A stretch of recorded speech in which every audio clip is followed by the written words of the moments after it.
कर्तावे स्तोत्रम प्रभु यीशु मसीह के मीठे मधुर और जीवित नाम में फिर एक बार आप सबों को मेरा सलाम। मैं परमेश्वर का धन्यवाद करता हूं फिर एक बार इस सुंदर और पवित्र समय के लिए कि परमेश्वर ने हमें यह समय दिया है ताकि हम उसकी वाणी को सुन सके, उसके द्वारा कुछ बातों को सीख सके और औरों के लिए आशीष और आदर का कारण बन सके। हालेलुया। परमेश्वर ने मुझे और आपको आशीष दी है ताकि हम औरों के लिए आशीष बन सके। प्रभु ने मुझे और आपको महिमा से भरा है ताकि हम अपने जीवन के द्वारा उसकी महिमा को और लोगों पर प्रकट कर सके ताकि वे भी महिमा से भरे जाए। हालेलुया।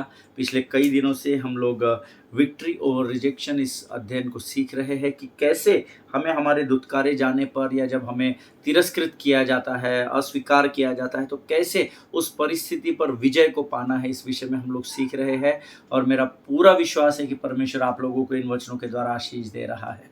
हालेलुया। आज भी प्रभु का पवित्र आत्मा हमारे मध्य में है प्रियो, और वो हमें अद्भुत बातें सिखाने के लिए तत्पर और तैयार है। आमीन। इम्पोर्टेंट ये नहीं है कि प्रभु तैयार है, परमेश्वर हमेशा तैयार रहता है। आमीन। क्योंकि ना तो वो कभी ऊँघता है ना तो सोता है, परंतु क्या आप वचन को ग्रहण करने के लिए तैयार है? क्या आपके मन में जो भी विचार चल रहे हैं, देखिए, आप आपके परिवार के विषय में सोच सकते हैं, आपके काम के विषय में, मेरे बाद मेरे परिवार का क्या होगा, ये शायद आपकी सोच होगी। आपके काम के विषय में, आपके बिजनेस के विषय में, मुझे नहीं पता आपके मनों में क्या विचार चल रहे हैं, परंतु जब प्रभु का वचन आता है तो परमेश्वर का वचन का आदर करना होता है। हालेलुया। सारी बातों को परे करना है। जब आप परमेश्वर का आदर करेंगे तो परमेश्वर आपका आदर करेगा। हालेलुया। वचन बहुत सरल है, अगर तुम मुझे आदर दो तो मैं तुम्हें आदर दूंगा। आमीन। वचन सुन रहे हैं, मन कहीं और लगा हुआ, it will not work in the kingdom of God. आमीन। और वो आपके लिए किसी भी फायदे का साबित नहीं होगा। आप समय व्यर्थ गवा रहे हैं। अगर आप प्रभु के वाणी को सुन रहे हैं और आपका ध्यान कहीं और है और आप उस वाणी को ग्रहण नहीं कर रहे, तो आपके टेलीविजन सेट्स के सामने बैठना आपके लिए व्यर्थ है। हालेलुया। परमेश्वर का आदर करना सीखे और परख कर देखे, आपकी सारी चिंताओं पर परमेश्वर आपको विजय देगा। हालेलुया। शत्रु आपको कमजोर करेगा, बाइबल पढ़ने से रोकेगा, आराधना करने से रोकेगा, लेकिन आपको उस परिस्थिति पर ही विजय पाने के लिए वचन सुनना है। हालेलुया। आज हम फिर एक बार मिलकर प्रभु की वाणी को सुनने जाएंगे। कल के अध्ययन के द्वारा कुछ अद्भुत गवाहियां मेरे पास आई है और मैं प्रभु का धन्यवाद देता हूं कि दिन प्रतिदिन परमेश्वर गवाहियों को बढ़ाता चला जा रहा है। हालेलुया। प्रियो, इससे पहले कि हम आगे की ओर बढ़े, क्यों ना कुछ वचनों को पढ़कर हम परमेश्वर पिता का धन्यवाद दे। आज हमने पढ़ने के लिए जो वचन चुने हैं वो पाए जाते हैं भजन संहिता 15 और उसके 10 से लेकर हम 16 वचन तक पढ़ेंगे। नीति वचन उसका 15 अध्याय, उसके 10 से 16 वचन। The book of proverbs chapter 15 versus 10 to 16, और हम सब मिलकर इस वचन को पढ़ेंगे। वचन में लिखा हुआ है, जो मार्ग को छोड़ देता उसको बड़ी ताड़ना मिलती है, और जो डांट से बैर रखता वह अवश्य मर जाता है। जबकि अधलोक और विनाशलोक यहोवा के सामने खुले रहते हैं, तो निश्चय मनुष्यों के मन भी। आमीन। ठट्टा करने वाला डांटे जाने से प्रसन्न नहीं होता, और न वह बुद्धिमानों के पास जाता है। मन आनंदित होने से मुख पर भी प्रसन्नता छा जाती है, परंतु मन के दुख से आत्मा निराश होती है। समझ वाले का मन ज्ञान की खोज में रहता है, परंतु मूर्ख लोग मूढ़ता से पेट भरते हैं। दुखियारे के सब दिन दुख भरे रहते हैं, परंतु जिनका मन प्रसन्न रहता है वह मानो नित्य भोज में जाता है। घबराहट के साथ बहुत रखे हुए धन से यहोवा के भय के साथ थोड़ा ही धन उत्तम है। हालेलुया। परमेश्वर इन वचनों को समझने में आपकी सहायता और मदद करे। प्रभु का धन्यवाद दे सुंदर और पवित्र समय के लिए। जो मार्ग को छोड़ देता उसको बड़ी ताड़ना मिलती है, और जो डांट से बैर रखता वह अवश्य मर जाता है। ऑलवेज हमेशा तैयार रहे कि जब आपके जीवन में करेक्शन आता है ना, तो उस करेक्शन को रिसीव करने के लिए हमेशा तैयार रहें। आमीन। This is very important beloved people of God. आपको करेक्शन अपने लाइफ में करने की बहुत ज़रूरत है, बहुत ज़रूरत है। आमीन। हम क्या करते हैं, हम अपने आप को करेक्ट नहीं करते। हम नहीं चाहते कि लोग हमें करेक्ट करें। वचन में क्या लिखा है, जो डांट से बैर रखता है वह मर जाता है। अगर आपको कोई आपके जीवन में डांटता है, अगर आपको कोई करेक्ट करने की कोशिश करता है, so always remember, be open for corrections. आमीन। क्योंकि आप सिद्ध नहीं हैं, मैं सिद्ध नहीं हूँ, मेरे अंदर बहुत सारी कमी घटिया हो सकती है, आपके अंदर हो सकती है। कई बार हमको हमारी कमी घटिया नहीं लगती है, हमको लगता है हम परिपूर्ण हैं। लेकिन जब संसार बाहर से देखता है, हमारे अपने चाहने वाले हमको बाहर से देखते हैं, तो वो चाहते हैं कि हम उस मार्ग से फिरें, क्योंकि वचन में लिखा हुआ है, जो परमेश्वर के मार्ग पर चलेगा वो लक्ष्य तक पहुंचेगा, परंतु जो मार्ग को छोड़ देगा उसको ताड़ना प्राप्त होगी। तो कई बार हमारे बड़े बुजुर्ग, हमारे पासबान, हमारे माता पिता हमको करेक्ट करने की कोशिश करते हैं। यकीन जानिए, उस करेक्शंस को बड़ी नम्रता से स्वीकार करें। Pride is very dangerous, adamancy is very dangerous, है ना। अड़ जाना किसी भी बात के लिए, नहीं नहीं नहीं नहीं, अभी वो मेरे से बात नहीं कर रहे तो मैं भी उनसे बात नहीं करूंगा। Never do that, because you are answerable to God. Amen. आपकी अच्छाइयाँ आपको परमेश्वर के करीब लेकर जाती हैं। हालेलुया। जिनके सुनने के कान हो वो सुन ले। कुत्ता अपने को काटता है तो अपन कुत्ते को नहीं काटते हैं। जिनके सुनने के कान हो, समझ का आत्मा हो, वो इस बात को समझे। आमेन। जबकि अधलोक और विनाश लोग यहोवा के सामने खुले रहते, तो निश्चय मनुष्यों के मन भी। अब आप कई बार अपने माता पिता से उल्टी बात नहीं करते, उन्हें उल्टा जवाब नहीं देते, लेकिन आपकी एक्शंस पता चल जाती है कि आप उनको अवॉइड कर रहे हैं या आप एडमेंसी कर रहे हैं, आप अड़ गए हैं। आप अपने बॉडी लैंग्वेज से बता देते हैं कि हमको आपकी ज़रूरत नहीं है। वो आपके बड़े बुजुर्ग कोई भी हो सकते हैं, अधिकारी हो सकते हैं, कलीग्स हो सकते हैं, कोई भी हो सकता है। लेकिन वचन में लिखा है, जैसे अधलोक और विनाश लोग परमेश्वर के सामने खुले रहते हैं, वैसे मनुष्य का मन भी है। भले ही आप मुख से न बोले, परंतु ये हमेशा स्मरण रखना, परमेश्वर आपके मन को जानने और जांचने वाला परमेश्वर है। हालेलुया। सो अपने मन को साफ और शुद्ध रखना सीखे। कठिन है पर असंभव नहीं है। मैं सीख रहा हूँ, आप भी सीख सकते हैं। प्रभु के साथ बने रहे, परमेश्वर आपको सिखाएगा। हालेलुया। वो मेरे से बात नहीं कर रहा तो मुझे भी कोई उसकी ज़रूरत नहीं। Never do that. Amen. Try to be humble, है ना। कोशिश करें कि आप नम्र और दीन बने रहे, क्योंकि नम्र ही पृथ्वी पर अधिकार करता है। ये प्रभु का वायदा है। हालेलुया। आमेन। आगे वचन में लिखा है, ठट्टा करने वाले डांटे जाने से प्रसन्न नहीं होता और न वह बुद्धिमानों के पास जाता है। हालेलुया। देखिए, हमेशा इस बात को याद रखना, ठट्टा करने में जो व्यस्त होता है ना, उसको अगर आप करेक्ट करो, उसको अगर आप डांट दो कि अरे ये क्या फालतू किसी भी पासबान के बारे में, किसी भी भाई बहन के बारे में तो ऐसे उल्टी सीधी बात करता है, बंद कर, ये सब मत कर। जब आप उसको डांटेंगे तो अगली बार आपके पास आएगा ही नहीं, क्योंकि आप उसको एंटरटेन नहीं कर रहे। लेकिन मैं आपको बताना चाहता हूँ, अगर ऐसा व्यक्ति आपसे दूर है तो ये आपके जीवन के लिए भलाई का कारण बनेगा। Amen. Always remember this. Amen. परमेश्वर के वचन में लिखा है, ठट्टा करने वाला डांटे जाने से प्रसन्न नहीं होता और न वह बुद्धिमानों के पास जाता है। अब आप बुद्धिमान होंगे तो वह आपके पास नहीं आएगा। अगर आप भी ठट्टा करने वालों की मंडली में हैं, फिर आप भी शायद प्रसन्न नहीं होंगे और आप भी आपके डांटने वाले के पास वापस दोबारा लौट कर नहीं जाएंगे। मेरे को कैसा डांट दिया, ये कौन है, इसको क्या अधिकार है ना। वचन को नम्रता से ग्रहण करना सीखें। आमेन।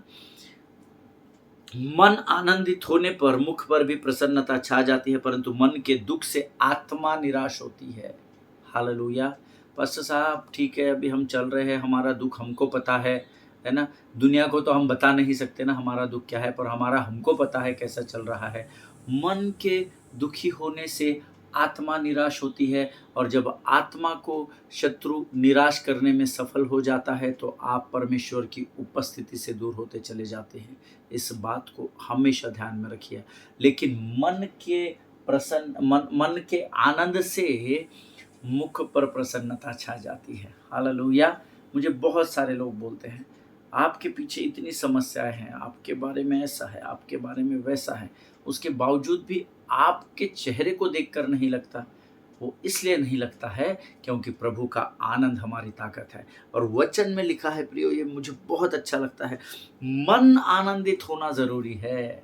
हालात चाहे कैसे भी हो, लेकिन मन में आनंद होना बहुत ज़रूरी है, तो आप हालात पर विजय को प्राप्त कर लोगे। हालेलुया। आगे वचन में लिखा है, समझने वाले का मन ज्ञान की खोज में रहता है, परंतु मूर्ख लोग मूढ़ता से पेट भरते हैं। आप पार्ट 1 में है, पार्ट 2 में है, आपको बेहतर पता है। आमेन।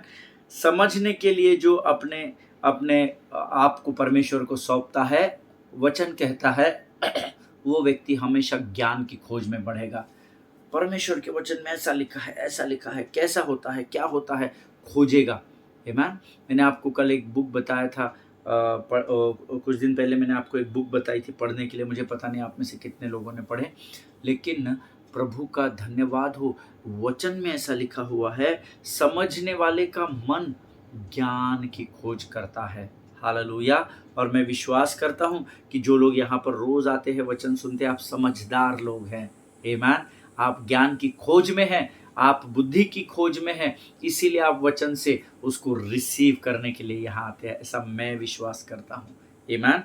आगे लिखा है, दुखियारे के सब दिन दुख भरे होते हैं, परंतु जिसका मन प्रसन्न रहता है वो मानो नित्य भोज में जाता है।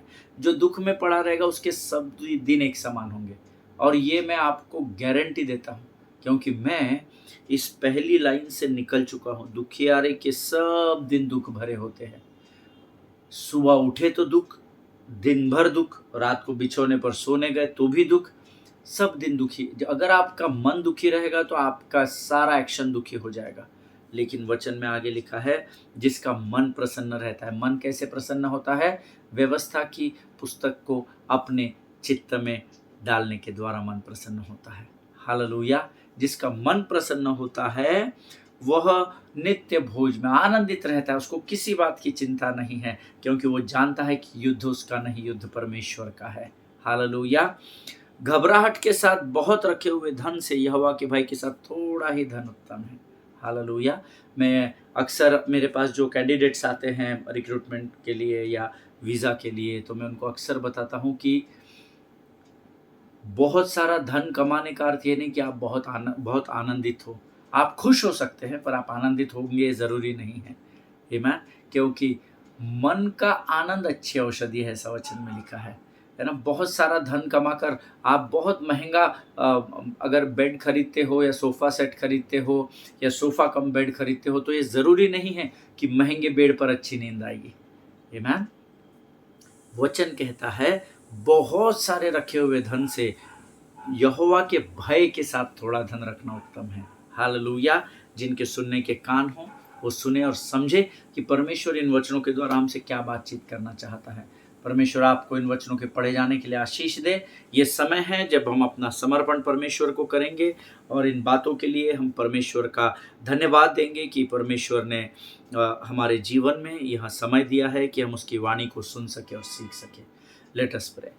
धन्य यीशु नाम, धन्य यीशु नाम, धन्य यीशु नाम। आकाश और पृथ्वी को बनाने वाले महान और जीवित परमेश्वर, हम तेरा धन्यवाद देते हैं, तेरी स्तुति करते हैं, प्रशंसा करते हैं और तेरे नाम को ऊंचा उठाते हैं। परमेश्वर पिता, प्रभु जी धन्यवाद देते हैं परमेश्वर पिता, इस सुंदर और पवित्र समय के लिए जो तूने हमारे जीवन में दिया है।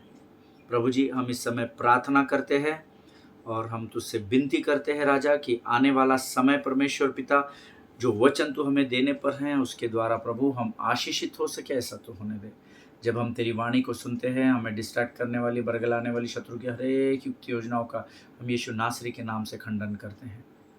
प्रभु जी, हम इस समय आपको धन्यवाद देते हैं, इन वचनों को पढ़ने की सामर्थ आपने हमें दी है, हम आपका धन्यवाद करते हैं। प्रभु परमेश्वर पिता, इस सुंदर समय को जो दिन प्रतिदिन तो हमारे जीवन में लेकर आता है, हम तेरे नाम को धन्य कहते हैं। हमारे मन और हमारी आत्मा को आनंद से भर, शांति से भर राजा, ताकि हम जीवन की हर परिस्थिति का सामना तेरी अधीनता में होकर कर सके राजा। और उस शत्रु के विरोध में जब हम खड़े होते हैं प्रभु जी, तो तेरी शांति और तेरा स्वर्ग का आनंद हमारे जीवन को संभालने वाला हो सके राजा। धन्यवाद देते हैं जीवन की तमाम आशीषों के लिए। अपने आप को यीशु मसीह के लहू में सुरक्षित करते और विनती को धन्यवाद और पूरे विश्वास के साथ हमारे उद्धारकर्ता और जीवित परमेश्वर यीशु नासरी के मीठे और पवित्र नाम में मांगते हैं। सुनिए और बड़ी दया से ग्रहण करें। आमीन, आमीन। हालेलुया। परमेश्वर आप सबों को बड़ी बरकत और बड़ी आशीष दे।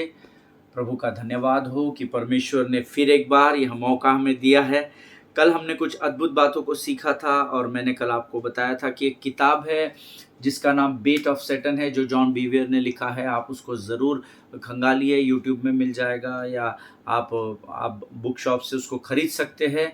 और बहुत अद्भुत किताब है जिसमें ऑफेंस के विषय में, दोष भावना के विषय में लिखा हुआ है और आप इसको ज़रूर पढ़िएगा। उसमें मैंने आपको कल बताया था कि परमेश्वर के जॉन बीवियर उसमें आर्ग्यूमेंट करते हैं और वो लिखते हैं कि offence is devil's number 1 tool to detour the body of Christ. दोष की जो भावना आपके अंदर शत्रु डालता है, ऑफेंस की जो भावना शत्रु आपके, कि आप पापी है, अभी आपके जीवन में कुछ नहीं हो सकता, अभी ऐसा हो जाएगा, अभी वैसा हो जाएगा, ये जो बातें आपके जीवन में होती है, offence leaves the residue of bitterness and that bitterness creates the stain of anger. Always remember this. फिर से एक बार मैं पढ़ता हूँ, जो लोग वचन के नोट्स बनाते हैं वो लोग समझ ले या लिख ले। Always remember this. Offense leaves the residue of bitterness and that bitterness creates the stain of anger in your life. Amen. इसका अर्थ क्या है पास्टर साहब? इसका अर्थ है कि जो कड़वाहट आपके अंदर, कड़वाहट की जो छोटी छोटी बातें आपके अंदर, कड़वाहट आपके अंदर बहुत भरी होती है, फिर आप वचन सुनते हैं, फिर आपके अंदर से वो कड़वाहट निकलने लगती है, परंतु उसके कुछ अवशेष होते हैं, कुछ छोटे मोटे कड़वाहट के टुकड़े होते हैं जो आपके हृदय में बने रहते हैं और वो कड़वाहट के टुकड़े ही आपके जीवन में क्रोध के दागों को उत्पन्न करते हैं। हालेलुया। फॉर एग्जाम्पल, अगर आपके शर्ट पर या आपके कपड़ों पर जब नीले पीले हरे खाने के तेल के ऑयल के दाग लग जाते हैं तो आप डिटर्जेंट इस्तेमाल करते हैं, आप अलग अलग प्रकार के लिक्विड इस्तेमाल करते हैं और उसको आप धोते हैं। क्या होता है, कुछ बातें, कुछ दाग निकल जाते हैं पर कुछ छोटे छोटे दाग फिर भी बने रह जाते हैं। कड़वाहट आपके जीवन में यही काम करती है। देखिए, दोष की जो भावना होती है, जो ऑफेंस होता है, वो बिटरनेस को क्रिएट करेगा। जो दोष भावना होती है वो आपके अंदर दूसरों के प्रति कड़वाहट को उत्पन्न करेगी और कड़वाहट को अगर आप अपने जीवन से दूर नहीं करते हैं तो आपके जीवन में क्रोध के दाग बन जाते हैं। स्टेन ऑफ एंगर बोलते हैं उसको, है ना। जैसे तेल के दाग होते हैं वैसे क्रोध के दाग आपके जीवन पर शत्रु लगा कर रखता है और क्रोध पाप को उत्पन्न करता है। हालेलुया। जिनके सुनने के कान हो, समझ की आत्मा हो, वो जान ले प्रभु क्या कहना चाहता है। See, rejection is very dangerous to handle. मैं ये नहीं कह रहा कि जब आपका तिरस्कार किया जाता है, जब मुझे तिरस्कृत किया गया तो मैंने बहुत आसानी से उस पर ओवरकम किया, नहीं, बहुत कठिन होता है। प्रचार करने के लिए शायद मुझे बड़ा आसान अभी लग रहा है और मुझे आसान इसलिए भी लग रहा है क्योंकि मैंने क्रोध पर, रिजेक्शन पर विजय को पा लिया है। आमीन। और आप पाएंगे, ये मेरा पूरा विश्वास है। So rejection is very dangerous to handle, you need to understand that. और वो मैं इसलिए कह रहा हूँ क्योंकि जो लोग रिजेक्शन पर विजय नहीं पाते हैं उनके अंदर जो कड़वाहट है ना, वो शत्रु बढ़ाता चला जाता है। अगर आपको तिरस्कार किया गया है और आप उस पर अगर ओवरकम नहीं कर रहे, आप विजय को नहीं पा रहे हैं, तो वो कड़वाहट बढ़ती चली जाती है, जिसके कारण आपके अंदर क्रोध पनपने लगता है and then you will find, एक बार वो एंगर मेरे और आपके अंदर आ गया ना, तो एंगर इश्यूज आपने लोगों को कहते हुए सुना होगा, अरे उनको जाने दो, उनको ज़्यादा ध्यान मत दो, उनके एंगर इश्यूज है, उनके अंदर क्रोध करने की उनकी आदत पड़ी हुई है। कुछ ऐसी बातें हैं जिसके वजह से, ये कड़वाहट के वजह से क्रोध आती है। जब आपके हृदय में किसके प्रति कड़वाहट होती है, and then you will find that after 20 years later, 20 साल भी अगर हो जाएंगे, 10 साल भी हो जाएंगे, 5 साल भी हो जाएंगे, these people are still talking about the person or a thing or a situation. Hallelujah.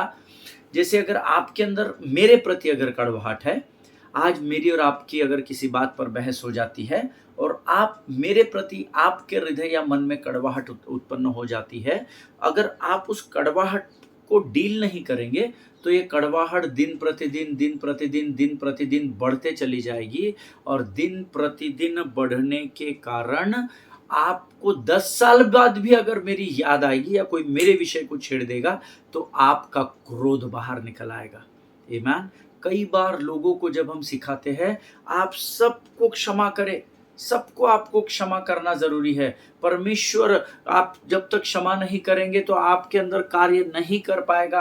आपका कड़वाहट भरा हृदय आपके जीवन में आशीषों को रोकता है। ये जब जब सारी बातें हम सिखाते हैं, तो मेनी टाइम्स व्हाट हैपेंस लोग कुछ कड़वाहट के को कुछ मात्रा में निकाल देते हैं, पर कुछ दाग बने रहते हैं।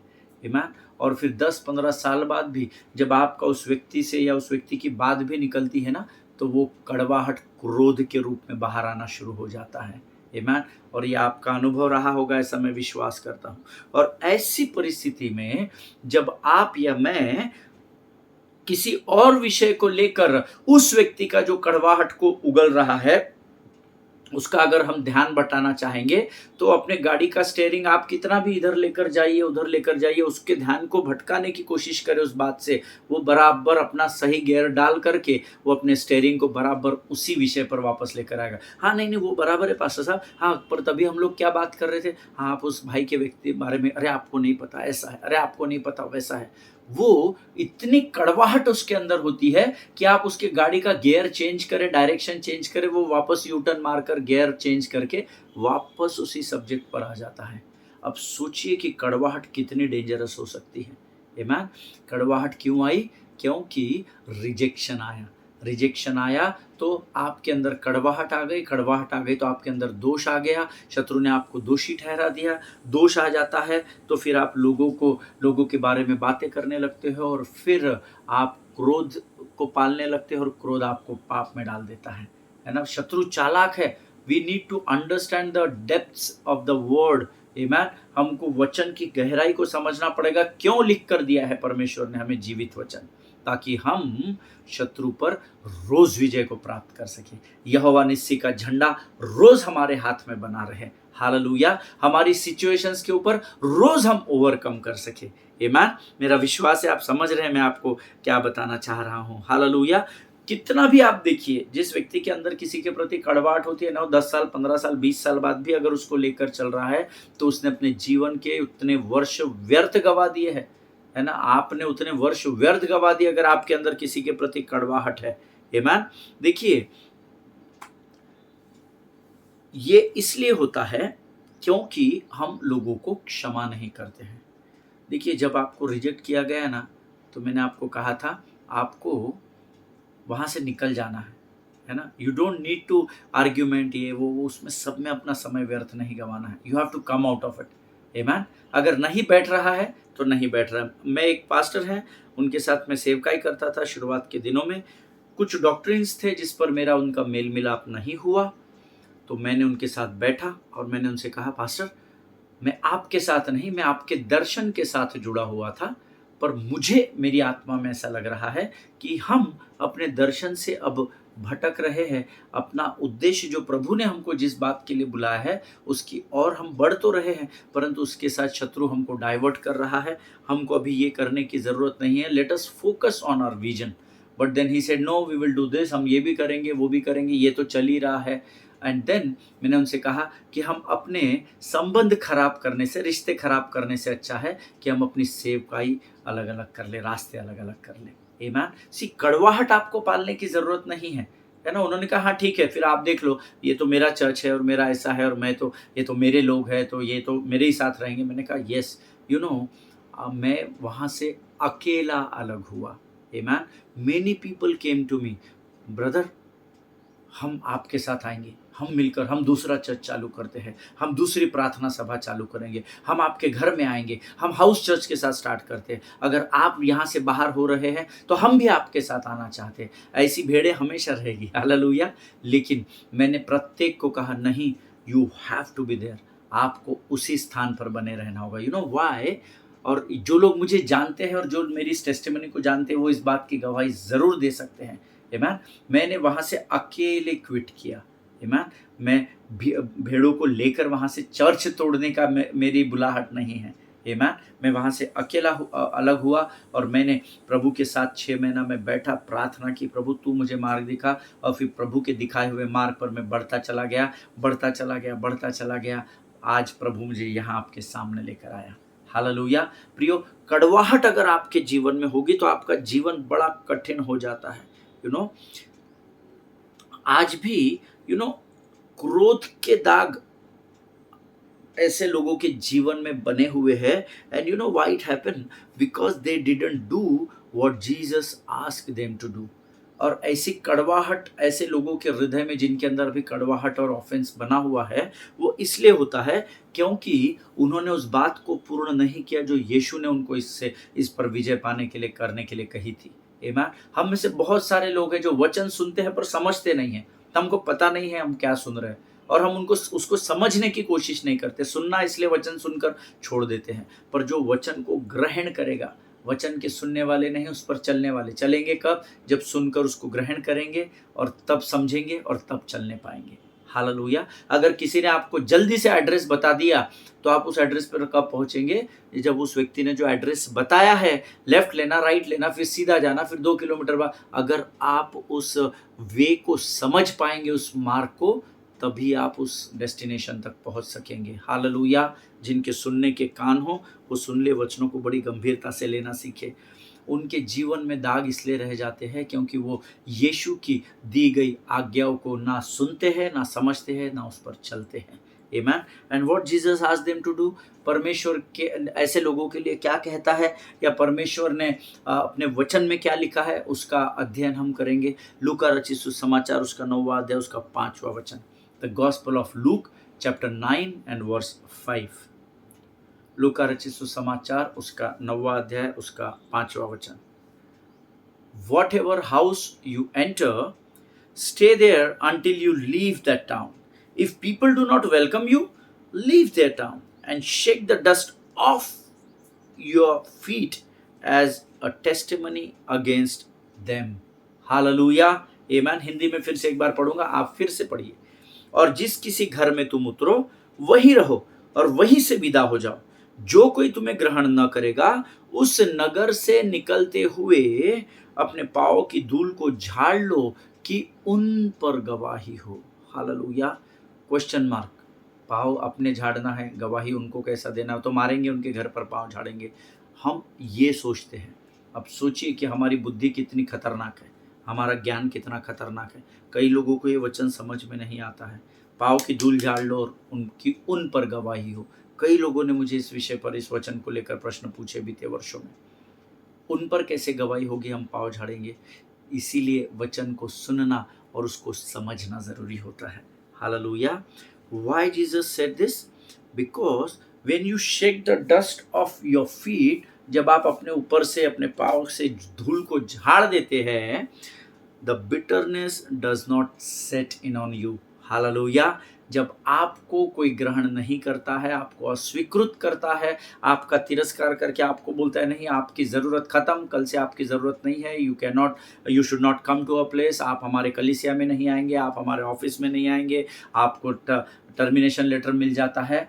वहाँ की धूल आप जब वहीं पर झटक देते हो तो आपके ऊपर कड़वाहट हावी नहीं होने पाएगी। हालेलुया। ईमान। लेकिन हम क्या करते हैं? हम धूल को वहाँ का वहीं नहीं छोड़ते हैं, हम अपने साथ लेकर अपने घर पर आते हैं, फिर अपने घर पर झगड़े होते हैं, फिर हम कलीसिया में जाते हैं, कलीसिया में झगड़े होते हैं, कलीसिया जाना बंद करके हम दोस्तों के साथ चाय की टपरी पर बैठते हैं, वहाँ पर झगड़े होना शुरू हो जाता है। वाई? बिकॉज आपने उस स्थान की कड़वाहट को अपने साथ लेकर उसको पालना शुरू कर दिया है। हालेलुया। जिनके सुनने के कान हो वो सुन ले। यीशु मसीह का वचन कहता है कि उस धूल को वहीं झटक लो। हालेलुया। जिनके सुनने के कान हो वो सुन ले। इसीलिए मैंने आपको बताया, जब कड़वाहट आपके अंदर किसी विषय को लेकर, किसी व्यक्ति को लेकर, किसी स्थान को लेकर होती है तो 10, 15, 20 साल आप उसको आप उसको पाल लेते हैं, है ना, आप उसको अपने अंदर ही रखते हैं, आपको लगता है आप भूल गए, और जैसे ही उस व्यक्ति, प्राणी, वस्तु, स्थान का नाम निकलता है, आपके अंदर की कड़वाहट क्रोध के रूप में बाहर निकलती है।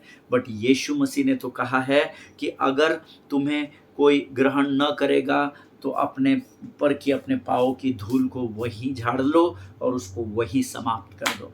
हालेलुया। जिनके सुनने के कान हो वो सुन ले। यकीन जानिए, जब तक आपके अंदर बिटरनेस या सेंस ऑफ ऑफेंस अर्थात दोष की भावना, लोगों को दोष लगाने में आप व्यस्त रहेंगे, कड़वाहट से आप भरे रहेंगे, you will never ever progress in your life. आपके जीवन में कभी भी तरक्की को आप देखेंगे नहीं। मैं नहीं ऐसा कह रहा कि आप तरक्की नहीं पाएंगे या आपने तरक्की नहीं पाना चाहिए। प्रभु करे कि आपको 1000 गुना प्रतिफल परमेश्वर दे। लेकिन याद रखिए, if you have bitterness inside of you, if you have sense of offence inside of you, then you will never progress in your life. जब तक आपके अंदर कड़वाहट बनी रहेगी, दोष लगाने की भावना में आप बने रहेंगे, ये ऐसा है, वो वैसा है, वो वैसी, वो पास्टर वैसा, वो वर्शिप लीडर वैसा, जब तक दोष की भावना आपके अंदर रहेगी, you will never be able to progress in your life. आप कभी भी आपके जीवन में उन्नति को नहीं देख पाएंगे। जिनके सुनने के कान हो वो सुन ले कि परमेश्वर क्या कहना चाहता है। हालेलुया, आमीन। आज हम यहाँ पर समाप्त करेंगे, कल हम इस वचन के और अधिक गहराई में जाएंगे। हालेलुया। मेरा विश्वास है कि परमेश्वर ने आज ज़रूर इन वचनों के द्वारा आपसे बातचीत की है।